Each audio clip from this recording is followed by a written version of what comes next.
Street food. Do you like bread?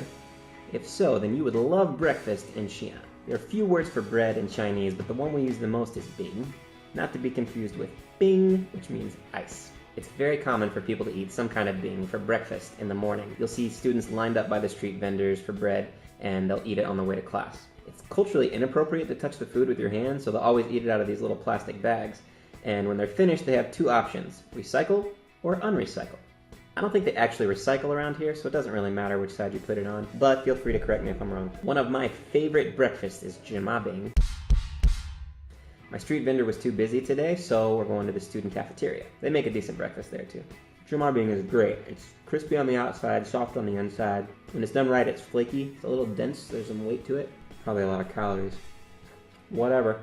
The trouble with most of these snacks is that you can only find them in Xi'an, so you don't get to experience the culinary adventure of snacking, which is why with this episode, bonus recipe.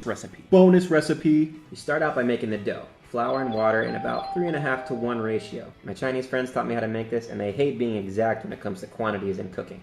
So basically you're just going for a loose dough. You mix it, knead for about 5 minutes, and cover and set it aside for 30 minutes. And you knead it again another 5 minutes, set aside. Knead it one more time, then make it into a ball, cover it liberally with oil, and refrigerate for about an hour. Sometimes I skip the refrigeration step, but if you're going for authenticity, then this is how you should do it. Once it's back to room temperature, you roll it out, you add some oil, a little chopped leek, some salt, maybe some red pepper if you like. Then you roll it up, kind of like a jelly roll.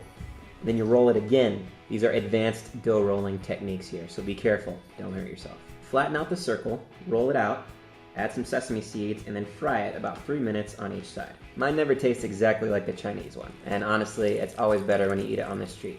But if they don't have this on your street, you can make it yourself. If you try this at home, please post and let me know how it goes. I'd love to hear about it. And as always, if you've tried this or anything in its respective ballpark, post your thoughts. Until next time, eat it on the street. Watch out for the parasites.